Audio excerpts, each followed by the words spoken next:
Hello जी, आप सभी का स्वागत है आपके अपने यूट्यूब चैनल में। चलिए आइए शुरुआत करते हैं आज एक नया वीडियो, नए जोश और नए उमंग के साथ।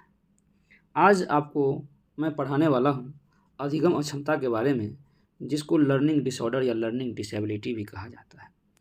यह एक प्रकार का विकार है जो बच्चों से संबंधित है, जिसमें बहुत सारे अधिगम अक्षमता है जो विभिन्न प्रकार के हैं। बारी-बारी से सभी का वर्णन करेंगे। आप सभी से निवेदन है कि वीडियो को अंत तक देखें, ताकि आप लोगों को वह सभी महत्वपूर्ण जानकारी मिल सके जिसकी आपको आवश्यकता है। आप लोगों के लिए एक महत्वपूर्ण सूचना यह भी है कि इस वीडियो को यदि आप अंत तक देखेंगे तो आपको बहुत ही लाभ होने वाला है, क्योंकि यह वीडियो बहुत ही मेहनत से बनाया गया है और इसमें सारा वो अधिगम अक्षमता के बारे में बताया गया है जो कम्पिटिटिव एग्जाम यानी कि सीटेट, यूपीटेट और सुपर टेट में आता है। 1 से 2 मार्क्स का वो सारा कुछ आपको एक ही वीडियो में कवर हो जाएगा। तो चलिए वीडियो का शुरुआत करते हैं बिना किसी देरी के। सबसे पहले आपको अधिगम अक्षमता के बारे में हम बता देते हैं। अधिगम अक्षमता जो है 2 पदों से मिलकर बना हुआ है, अधिगम से और अक्षमता से। अधिगम का मतलब जो होता है वह सीखने से है और अक्षमता का तात्पर्य होता है कि क्षमता का अभाव या क्षमता की अनुपस्थिति। अर्थात सामान्य भाषा में अधिगम अक्षमता के बारे में बोला जाए तो सीखने की क्षमता अथवा योग्यता की कमी या अनुपस्थिति ही अधिगम अक्षमता कहलाता है। चलिए अब आगे देखते हैं कि अधिगम अक्षमता जो है सो कितने प्रकार के होते हैं या कितने तरह के होते हैं। सर्वप्रथम अधिगम अक्षमता का प्रयोग जो है 1963 ईस्वी में सैमुअल अलेक्जेंडर क्रिक द्वारा किया गया था। 1963 ईस्वी में इसका सर्वप्रथम प्रयोग किया गया था। तो सबसे पहला अधिगम अक्षमता या बोलिए अधिगम विकार बोलिए या लर्निंग डिसऑर्डर या डिसेबिलिटी बोलिए, वो है डिसलेक्सिया। डिसलेक्सिया जो है वह पढ़ने से संबंधित विकार है। यदि बच्चे को पढ़ने से संबंधित कोई भी विकार हो तो वह डिसलेक्सिया के अंतर्गत आ जाएगा। जो लर्निंग डिसऑर्डर डिसलेक्सिया है उसमें पढ़ने संबंधित कठिनाई होता है बच्चे को। यह जो आपके सामने नीचे में दिख रहा है एक लंबा चौड़ा, इससे आपको मतलब नहीं रखना है। यह डिसलेक्सिया को भाषाई और सांकेतिक कोडो भाषा के ध्वनियों का प्रतिनिधित्व करने वाले वर्णमाला के अक्षर हो या संख्याओं का प्रतिनिधित्व कर रहे अंकों के संसाधन में होने वाली कठिनाई के रूप में परिभाषित किया जाता है। यह भाषा के लिखित रूप, मौखिक रूप और भाषाई दक्षता को प्रभावित करता है। मैं यह इसलिए लिख दिया हूँ कि ताकि बहुत सारे बच्चों की यह मांग रहती है कि इसका जो है सो डिफिनीशन क्या है और किस तरह से इसको जो है डिटेल में पढ़ सकेंगे, इसीलिए जो है सो यह लिख दिए हैं। वैसे यदि आम भाषा में समझा जाए तो डिसलेक्सिया जो है पढ़ने संबंधी विकार है। पठन से संबंधित कोई भी विकार होगा वो डिसलेक्सिया के अंतर्गत आएगा। डिसलेक्सिया में जो है सो अब जब भी आपको पठन संबंधित कोई भी विकार दिखे, आप उसमें आंख मूंद करके डिसलेक्सिया लगा दीजिए। होता क्या है कि जब बच्चे को जो है सो डिसलेक्सिया में 100 को जो है वो वाज पढ़ता है, इसी तरह जो है वो 6 को जो है सो 9 पढ़ता है। आप देखेंगे तो बहुत सारी कठिनाइयाँ इसको पठन संबंधित आता है डिसलेक्सिया के अंतर्गत। चलिए आइए जानते हैं कि डिसलेक्सिया के लक्षण क्या-क्या है। सबसे पहले आपको बता दें कि डिसलेक्सिया के लक्षण जो है सो निम्नलिखित हैं।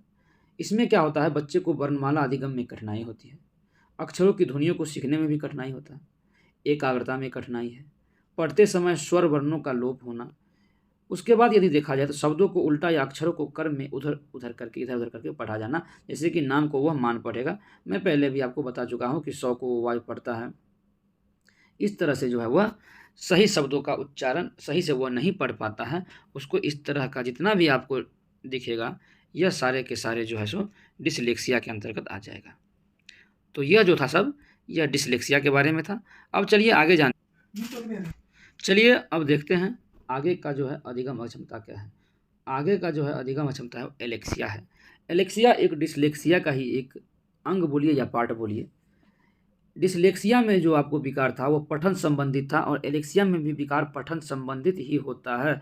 इसमें भी जो है बच्चे में वही विकार होते हैं, पढ़ने की क्षमता जो है सो कमी आ जाती है एलेक्सिया में। और यह विकार तब उत्पन्न होता है जब बच्चे में जो है उसके मस्तिष्क में किसी प्रकार का जब चोट लगता है या किसी तरह से उसके मस्तिष्क को क्षति पहुँचता है, जिस कारण से एलेक्सिया नामक जो है सो विकार उत्पन्न होता है। चलिए आइए अब जानते हैं डिसग्राफिया के बारे में। यह विकार जो है डिसग्राफिया लेखन संबंधित विकार है। यदि आप सरल भाषा में जानेंगे तो डिस्ग्राफिया जो है वो एक लेखन संबंधित विकार है। लेखन संबंधित जो भी विकार हो वो सारे के सारे डिस्ग्राफिया के अंतर्गत आ जाता है। डिस्ग्राफिया अधिगम अक्षमता का वो प्रकार है जो लेखन क्षमता को प्रभावित करता है। या वर्तनी संबंधी कठिनाई, खराब हस्तलेखन एवं अपने विचारों को लिपिबद्ध करने में कठिनाई के रूप में जाना जाता है। तो इस तरह से यह था डिस्ग्राफिया के बारे में। चलिए आइए देखते हैं डिस्ग्राफिया के लक्षण के बारे में। डिस्ग्राफिया का लक्षण निम्नलिखित है। लिखते समय बच्चे स्वयं से बातें करता है, अशुद्ध वर्तनी एवं अनियमित रूप और आकार वाले अक्षर को लिखना, पठनीय होने पर भी कॉपी करने में अत्यधिक श्रम का प्रयोग करना, लेखन सामग्री पर कमजोर पकड़ या लेखन सामग्री को कागज के बहुत नज़दीक पकड़ना, लाइन के ऊपर नीचे लिया जाना एवं शब्दों के बीच अनियमित स्थान छोड़ना, यह सारे लक्षण जो है वो डिस्ग्राफिया के अंतर्गत आता है। यदि आसान शब्दों में आप जानेंगे तो लेखन संबंधित जितने भी लक्षण होगा वो डिस्ग्राफिया के अंतर्गत आएगा। चलिए आइए जानते हैं अब नेक्स्ट डिसऑर्डर क्या है। डिसकैलकुलिया। जितने भी गणितीय कौशल संबंधित विकार आएगा वो सारे के सारे जो है वो डिसकैलकुलिया के अंतर्गत आएगा। यह एक व्यापक पद है जिसका प्रयोग गणितीय कौशल और क्षमता के लिए किया जाता है। इसके अंतर्गत अंकों, संख्याओं के अर्थ समझने की अयोग्यता से लेकर अंकगणितीय समस्याओं के समाधान में सूत्रों एवं सिद्धांतों के प्रयोग की अयोग्यता तथा सभी प्रकार की गणितीय अक्षमता शामिल है। जितने प्रकार की गणितीय अक्षमता होगा वो सारे के सारे जो है वो डिसकैलकुलिया के अंतर्गत आएगा। चलिए आइए जानते हैं डिसकैलकुलिया का जो है सो लक्षण क्या क्या है। डिसकैलकुलिया के भी लक्षण जो है निम्नलिखित है। अंकगणित संक्रियाओं को चिन्हों को समझने में कठिनाई होता है बच्चे को। अंकगणितीय संक्रियाओं में अशुद्ध परिणाम निकालता है, उसको मिलता है। गिनने के लिए उंगलियों का प्रयोग करता है। इस तरह से देखें तो नीचे निम्न आपको दिख रहा होगा जो गणितीय संबंधित जितने भी विकार होगा वो डिसकैलकुलिया के अंतर्गत आएगा। चलिए अब चलते हैं नेक्स्ट डिसऑर्डर पर, वो है डिस्फेजिया। डिस्फेजिया जो है यह वाक क्षमता संबंधित एक विकार है, ठीक है, जिसको आप भाषा भी बोल सकते हैं। भाषा बोलिए या वाक बोलिए, यह जो है सो भाषा क्षमता संबंधित विकार बोलिए या वाक क्षमता संबंधित विकार बोलिए। यह अधिगम अक्षमता भाषा एवं संप्रेषण से संबंधित होता है, ठीक है। और इस अधिगम अक्षमता से पीड़ित बालक मौखिक रूप से सीखने एवं विचारों को अभिव्यक्त प्रदान करने में कठिनाई का अनुभव करता है। ऐसा माना जाता है कि यह अक्षमता बालक के मस्तिष्क में किसी प्रकार के क्षति से विकार उत्पन्न होता है।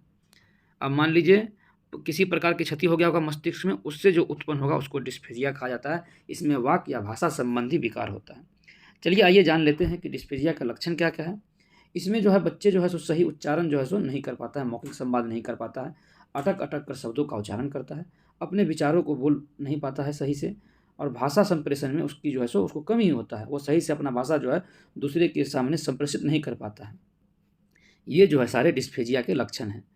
चलिए आगे देखते हैं। आगे जो है वो डिस्मॉर्फिया है। डिस्मॉर्फिया में जो है इसको भ्रम वाली स्थिति बोला जाता है।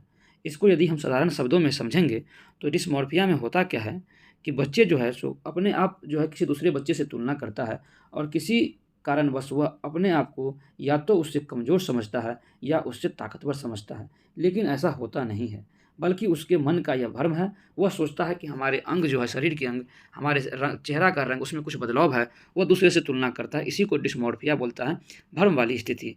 चलिए आइए जानते हैं कि डिस्मॉर्फिया का जो है सो लक्षण क्या क्या है। डिस्मॉर्फिया में होता क्या है कि बालक जो है सो अपने आप को हीन समझने लगता है, और हो सकता है यहाँ पे कि हीन की जगह पे इसका अपोजिट भी आप बोल सकते हैं कि वो खुद को जो है सो अपने आप को सबसे अच्छा, सबसे स्मार्ट समझने लगता है। वास्तव में यह कमी उसमें होता नहीं है। उनके मन में यह भ्रम बढ़ जाता है कि उसके शारीरिक अंगों में कमी है, वो अच्छे दिखने लगा है दूसरों की तुलना में, यह एक भ्रम रहता है उसके मन में। तो इसी को जो है सो डिस्मॉर्फिया कहा जाता है। चलिए अब जानते हैं डिस्थीमिया के बारे में। जो एक अगला विकार है यह तनाव से संबंधित है। डिस्थीमिया से प्रभावित बालक का मनोदशा हमेशा उदास रहता है। उसकी मनोवृत्ति पढ़ाई से बिल्कुल अलग होने लगती है। यह एक मानसिक विकार की तरह होता है। इस विकार से प्रभावित बालक को कभी उत्साहित नहीं देखा जाता है। यहाँ तक कि अच्छे समय होने के बावजूद भी इससे प्रभावित बालकों को निराश एवं उदास की स्थिति में देखा जाता है। तो डिस्थीमिया के अंतर्गत जो है जितने भी बच्चे आते हैं इस विकार के अंतर्गत, उसमें तनाव से संबंधित यह विकार है, जिसमें बच्चे हमेशा तनाव में रहते हैं। चलिए अब नेक्स्ट जानते हैं। नेक्स्ट जो है वो है attention deficit hyper activity disorder, ठीक है, जिसको यह बोला जा सकता है कि ध्यानाभाव एवं अति सक्रियता विकार, ठीक है, जिसको आप ADHD भी बोल सकते हैं। इस विकार में होता क्या है कि बच्चे का जो है मानसिक स्वास्थ्य विकार है एक तरह से। बच्चे में हमेशा अपना ध्यान केंद्रित नहीं कर पाता है, वह लंबे समय तक एक जगह पर वो नहीं बैठ पाता है, वह एकाग्र नहीं पर कहीं पे भी रहता है, उसको जो है हमेशा उसका मन विचलित होते रहता है। इसी को जो है सो ADHD बोलते हैं, ठीक है। चलिए अब नेक्स्ट देखते हैं। नेक्स्ट है स्वालीनता, जिसको ऑटिज्म बोलते हैं।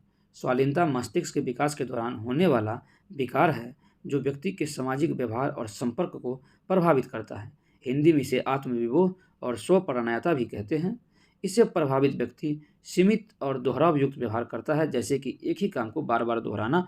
इससे जो है सो एग्जाम में बहुत सारा क्वेश्चन पूछा जाता है स्वालीनता से, जिसमें आपको बस यह 2 पॉइंट याद रखना है कि सामाजिक व्यवहार और संपर्क को प्रभावित करता है और दोहराव युक्त व्यवहार करता है, यानी कि एक ही काम को बार बार दोहराना। यह दोनों जो है बहुत ही महत्वपूर्ण है इसमें। चलिए अब नेक्स्ट देखते हैं। नेक्स्ट है डिमेंशिया। डिमेंशिया के बारे में जान लेते हैं। बच्चे जो है इसमें तर्क जो है सही से नहीं कर पाता है और उसका स्मरण शक्ति भी जो है कमज़ोर हो जाता है। यह जो है डिसऑर्डर डिमेंशिया है। और दूसरा जो है वो प्रोजेरिया है। इसमें कम आयु में वृद्ध दिखने लगता है। आपने सुना होगा कि बहुत सारे बच्चे को यह कहा जाता है कि वो अपने उम्र से कुछ ज़्यादा एज का दिख रहा है। तो यह जो है यह विकार या यह डिसऑर्डर जो है सो प्रोजेरिया के अंतर्गत आता है। चलिए एक जो है सो आपको रह गया है, वो अप्रेक्सिया के बारे में हमने नहीं बताया। डिस्प्रेक्सिया, डिस्प्रेक्सिया के बारे में मैंने नहीं बताया था, आपको बता दे रहा हूँ। डिस्प्रेक्सिया जो है यह शारीरिक कौशल से संबंधित विकार है, या बोलिए कि गतिक कौशल से है। आपके शरीर में कोई ऐसा अंग जो काम नहीं करता है, जिससे आप उससे यूज नहीं सही से कर पाते हैं, वो डिस्प्रेक्सिया है। उसको आप गतिक कौशल बोल सकते हैं, यानी कि कैनेस्थिक जो गतिक कौशल अक्षमता है वो डिस्प्रेक्सिया के अंतर्गत आता है। यदि हम इसके बारे में जानें तो डिस्प्रेक्सिया जो है मांसपेशियों के नियंत्रण में कठिनाई की समस्या है। हालांकि यह सीखने की अक्षमता नहीं है, लेकिन यह अक्सर डिसलेक्सिया, डिसकैलकुलिया, एडीएचडी के साथ मौजूद होता है, जो कि अभी हम आपको ये तीनों के बारे में पढ़ा चुके हैं। कि हम अभी आपको बता भी दे रहे हैं कि किस तरह से प्रभावित करता है डिस्प्रेक्सिया जो होता है डिसलेक्सिया में। मान लीजिए कि डिसलेक्सिया पठन से संबंधित अक्षमता है और किसी व्यक्ति का जो है सो बोलने में उसको कठिनाई है, तो एक तरह से उसका शरीर का वह अंग जो है सो सही से काम नहीं कर रहा है, तो इसके लिए वो सही से पढ़ नहीं पाएगा, जबकि वो डिस्प्रेक्सिया है। लेकिन यदि देखा जाए तो वो डिसलेक्सिया के अंतर्गत भी आ जाएगा। ठीक उसी तरह डिसकैलकुलिया और एडीएचडी में भी इसका जो है संबंध है। तो इस तरह से यदि हम देखें तो डिस्प्रेक्सिया जो है यह शारीरिक कौशल से संबंधित विकार है, या बोले तो गतिक कौशल से यह संबंधित विकार है या अक्षमता है, आप जो बोलना है वो बोल सकते हैं। तो यह जो था सारा अक्षमता था, और मैंने सभी को बारी बारी से आपको बता दिया। यदि यह वीडियो आपको अच्छा लगा है तो वीडियो को लाइक कीजिए, शेयर कीजिए और बेल आइकन को दबा दीजिए, ताकि सब्सक्राइब भी कीजिए और सबसे पहले हमारे चैनल पर बने रहिए, ताकि आपको सभी महत्वपूर्ण अपडेट्स मिलता रहे। धन्यवाद। जय हिंद, जय भारत।